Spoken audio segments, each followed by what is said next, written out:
Do you actually show your cat you love them every day? Or do you just assume they already know? Here's what almost nobody realizes. Most of the things we do to show cats affection don't actually register to them as affection at all. Some of it they barely notice. Some of it they quietly tolerate. And a few of the loving things we do without thinking twice might genuinely be working against the bond you're trying to build. The 7 things in this video take less than a minute each, but once you understand why they work, you're never going to interact with your cat the same way again. Let's start with the one almost everyone gets backwards. 1.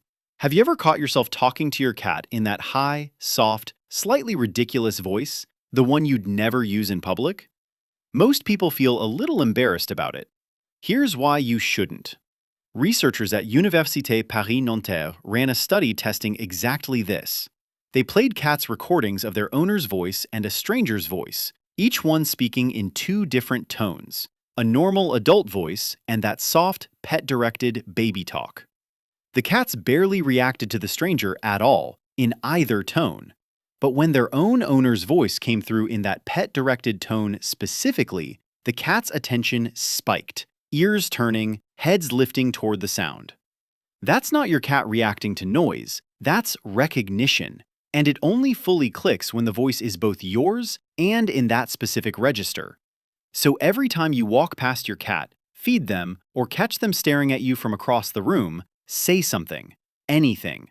The words don't matter, the tone does. Soft, warm, a little silly. That voice is telling your cat something nothing else quite can. And here's the part that changes everything by the end of this video.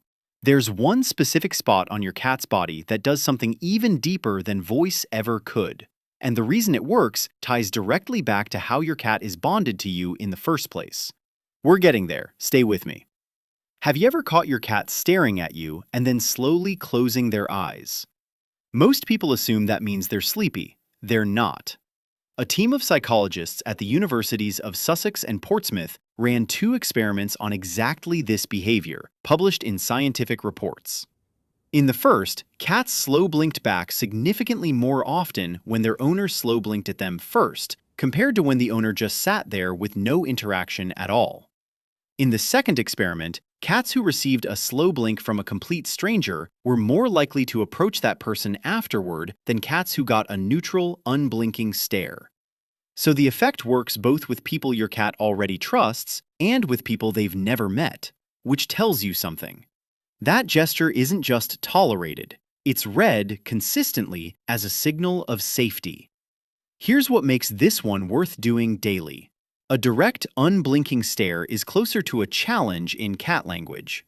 So every time you lock eyes with your cat and don't blink slowly, you might be sending the opposite of what you actually feel. Let your eyelids drop, hold for a second, and let your cat see it happen. When they blink back, that's the closest thing to a 2-way conversation you're going to get out of a species that doesn't use words. And hey, if this is already changing how you look at your cat right now, hit like and subscribe. That's how we get this in front of more owners who want to get this right. Have you ever dangled a toy in front of your cat and watched them just stare at it, completely unimpressed? That's not laziness. Cats are built around a specific hunting sequence: stalk, chase, pounce, catch. When you wave a toy back and forth in the same spot at the same speed, you're skipping every step that makes the sequence feel real to them. The fix is simple, but most owners never think to try it. Move the toy away from your cat, not toward them. Let it disappear behind something. Make it freeze, then dart unpredictably. When your cat drops into that low crouch with wide pupils, that's the moment the instinct actually engaged. 5 to 10 minutes a day is genuinely enough, but those minutes have to feel like an actual hunt, not a chore you're going through. A cat that gets to complete that sequence regularly isn't just getting exercise. They're getting to be fully, instinctively themselves, with you as the one who made it possible. What if one of the best things you could do for your cat every day was nothing at all? Most owners think bonding only happens through petting, playing, or treats. So when they're on the couch and their cat is across the room, it feels like nothing is happening. Something is. In the wild, cats only rest near other cats they genuinely trust. They don't need physical contact to signal closeness the way dogs do. Shared space, on its own, is the message. When you sit nearby without reaching for your cat, without calling them over, without needing anything from them, you're telling them something dogs never quite have to be told. I don't need anything from you right now. I just want to be near you.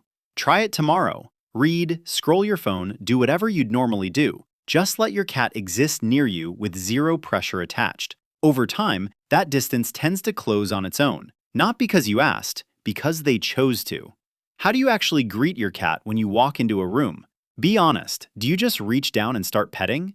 Cats process the world through scent before anything else. When two bonded cats greet each other, they touch noses first, a quick exchange of scent that works like a handshake. Skip that step and go straight to a head scratch, and to your cat, it can land like someone they barely recognize hugging them without warning. Not painful, just jarring enough, over time, to teach them to flinch instead of lean in. The habit is simple. Before you pet your cat, extend one finger and let them come to it first. When they push their face into it or rub their cheek against it, that's your cat telling you they're ready. It takes 2 seconds, and it changes you from someone who pets them to someone who asks first.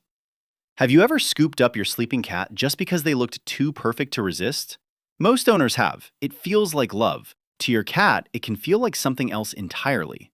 Cats sleep 12 to 16 hours a day, and deep sleep specifically is when they're at their most physically vulnerable. Guard completely down, muscles fully relaxed. They chose that spot because it felt safe enough to disappear from the world for a while. Interrupt that, and even if they settle back down seconds later, something got registered. That spot wasn't as safe as they thought.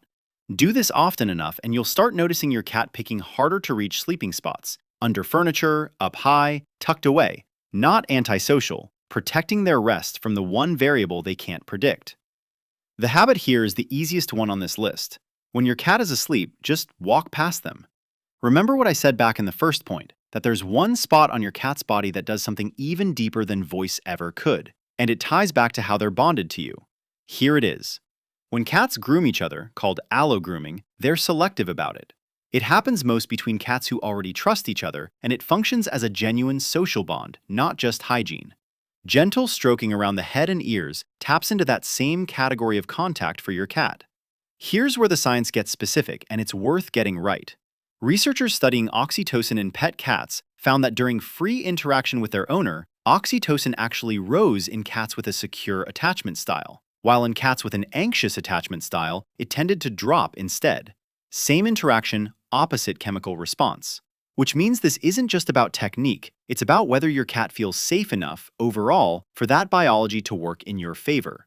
So the daily habit isn't just pet this spot and expect magic, it's this. Gentle, unhurried contact, offered without forcing it, consistently, over time. For a securely bonded cat, that's the exact condition under which their body rewards the connection chemically. For a cat still learning to trust you, it's how that security gets built in the first place. Which brings this whole video back to where it started. None of these 7 things are complicated. None of them take more than a minute.